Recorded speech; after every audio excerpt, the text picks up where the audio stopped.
Good morning students, how are you? Today's topic is delegation of authority. हमारा topic delegation of authority चल रहा है. इसमें बेटा हम delegation of authority के एलिमेंट तीनों कर चुके हैं. उसके बाद एक क्वेश्चन बनता है बेटा हमारा, कैन अकाउंटेबिलिटी बी डेलीगेटेड. ये पूछ रहा है कि बेटा क्या अकाउंटेबिलिटी को डेलीगेट किया जाता है. तो हम क्या लिखेंगे, accountability can not be delegated, it is always of the person who delegates authority. ये कह रहा है बेटा अकाउंटेबिलिटी को कभी भी डेलीगेट नहीं किया जाता, ये हमेशा उसके लिए ही रहती है, उसके ऊपर ही रहती है जिसने उसको अथॉरिटी क्या की है, डेलीगेट की है. कैसे, मान लीजिए एक सीनियर अपने सबॉर्डिनेट को कोई काम करने के लिए देता है, तो वैसे तो बेटा जिम्मेवारी सबॉर्डिनेट की होगी जवाब देने की, लेकिन हमेशा सबॉर्डिनेट की नहीं होती. फाइनली जो अकाउंटेबिलिटी किसकी होती है, जिसने अपने सबॉर्डिनेट को काम क्या किया है, सौंपा है. तो हम कभी भी अकाउंटेबिलिटी को कभी भी किसी दूसरे के ऊपर डेलीगेट नहीं कर सकते. तो कभी भी क्वेश्चन आए अकाउंटेबिलिटी क्या डेलीगेट की जाती है, तो आपने लिखना है accountability can not be delegated, it is always of the person who delegate authority. ये हमेशा उसी व्यक्ति की होती है जिसने अपनी अथॉरिटी डेलीगेट की है. उसके बाद बेटा एक क्वेश्चन आता है, division of labour is the basis of delegation of authority. कि डेलीगेशन ऑफ अथॉरिटी का बेस क्या है, डिवीजन ऑफ लेबर है. तो सबसे पहले जब ये कह ही रहा है कि डेलीगेशन ऑफ अथॉरिटी हमारे डिवीजन ऑफ लेबर का बेस है, तो कैसे बेस है, तो सबसे पहले डिवीजन ऑफ लेबर का हमें मीनिंग पता होना चाहिए. डिवीजन ऑफ लेबर क्या है बेटा, it refers to the breakdown of jobs into narrow respective task. बेटा डिवीजन ऑफ लेबर में एक बड़े काम को पहले छोटे छोटे पार्ट्स में काम के अकॉर्डिंग डिवाइड किया जाता है. जब छोटे छोटे पार्ट्स में काम को हम डिवाइड करते हैं, तो एम्प्लॉय को काम देने से पहले एम्प्लॉय की हम टेस्ट के बारे में भी जान लेते हैं, एम्प्लॉय की कैपेबिलिटी के बारे में भी जान लेते हैं, ताकि जिस एम्प्लॉय को वो काम दिया जाए, एम्प्लॉय उस काम को बढ़िया तरीके से कर सके. अब जब उस काम को जिस एम्प्लॉय को दिया जाएगा और बार बार दिया जाएगा, तो वो एम्प्लॉय उस काम को करने का स्पेशलिस्ट हो जाएगा. Its basis is specialization. इसका बेस क्या है, स्पेशलाइजेशन है. क्योंकि डिवीजन ऑफ लेबर में या डिवीजन ऑफ वर्क में हमें स्पेशलाइजेशन के बेनिफिट मिलने शुरू हो जाते हैं.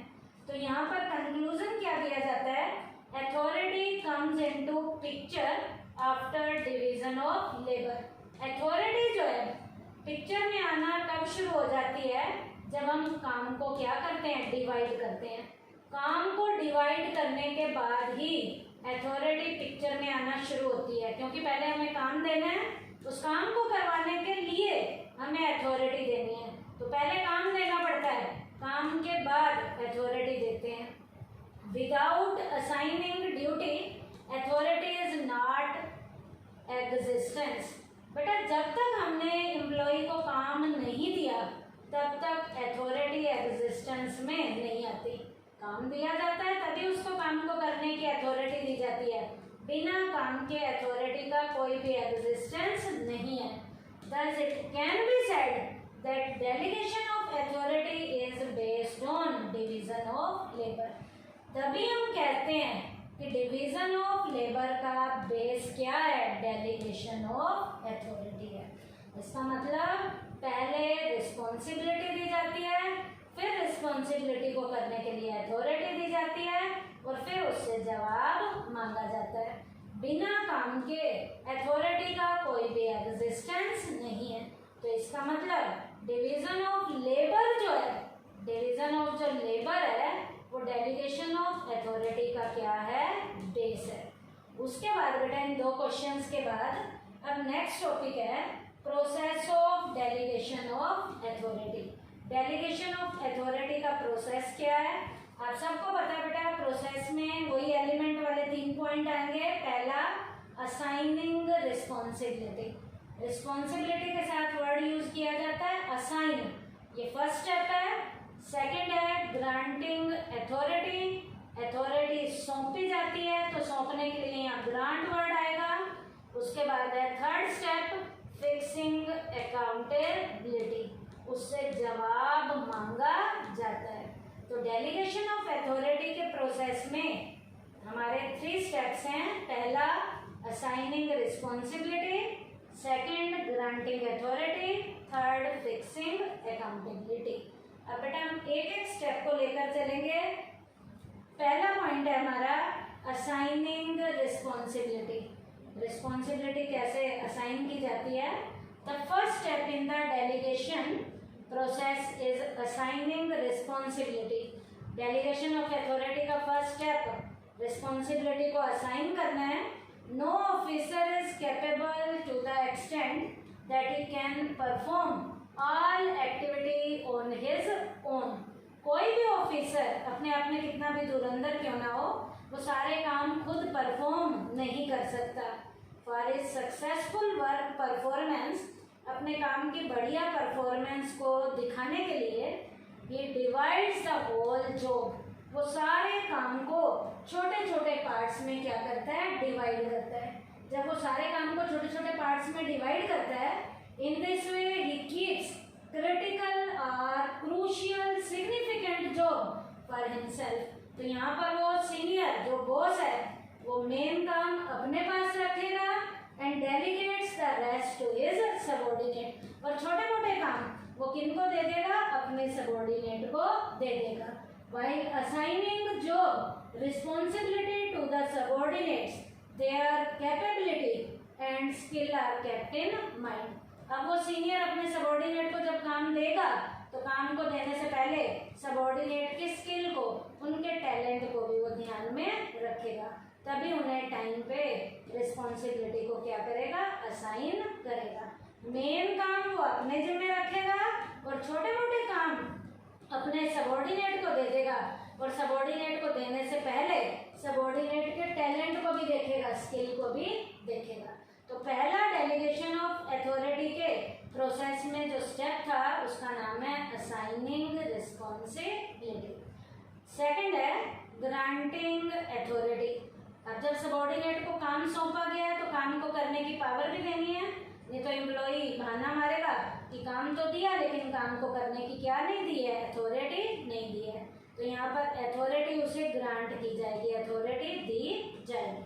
The second step in the process of delegation is granting authority for successful work performance.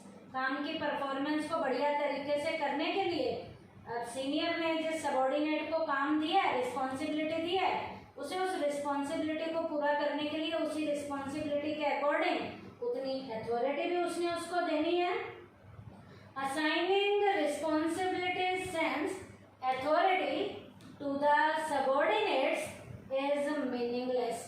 बेटा पहले उसको काम दिया जाएगा, काम को करने की पावर दी जाएगी, बिना काम के यदि उसे उसको पावर दे दी जाए तो उस पावर का उस सबऑर्डिनेट के लिए कोई भी यूज नहीं है।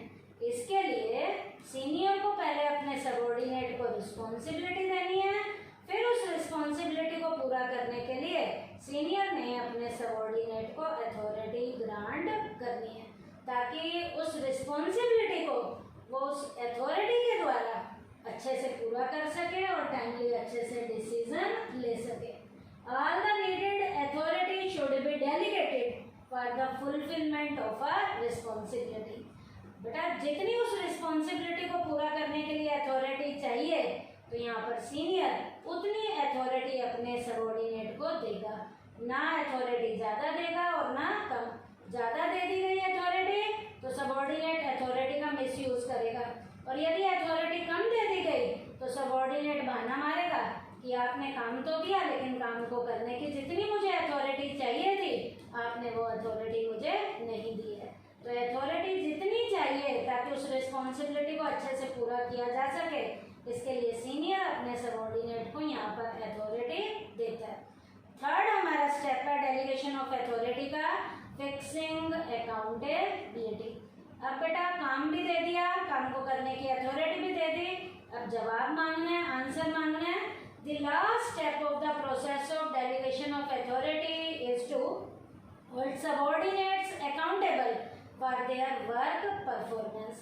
अब यहाँ पर बेटा सबऑर्डिनेट को उसकी वर्क की परफॉर्मेंस के लिए आपने जिम्मेवार ठहराना है, तो उससे क्या मांगा जाएगा? जवाब मांगा जाएगा।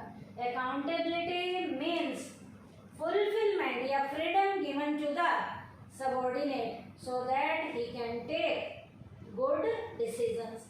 अब यहाँ पर बेटा एम्प्लॉय को जो पावर दी गई है, उस पावर के अंदर एम्प्लॉय जो है जो डिसीजन लेगा, उस डिसीजन का टाइमली वो जवाब देगा कि काम मेरा हुआ है या नहीं हुआ।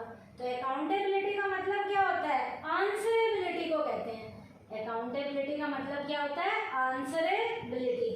तो आंसर मांगा जाएगा, आंसर में उससे रिपोर्ट मांगी जाएगी, उसे उसके काम के लिए जिम्मेवार ठहराया जाएगा।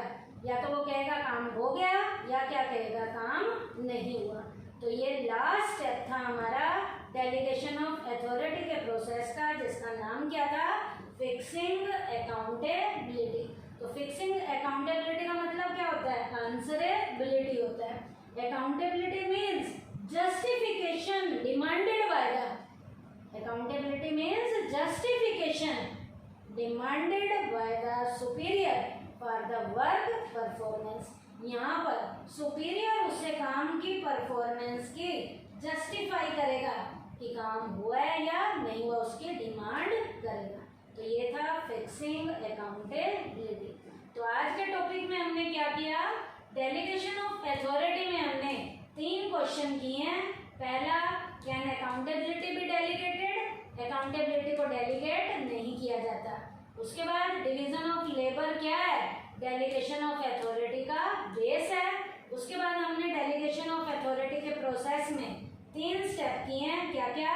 Assigning responsibility, granting authority, fixing accountability. Responsibility का मतलब है assigning the job, authority means power और accountability means answerability. Thank you बेटा।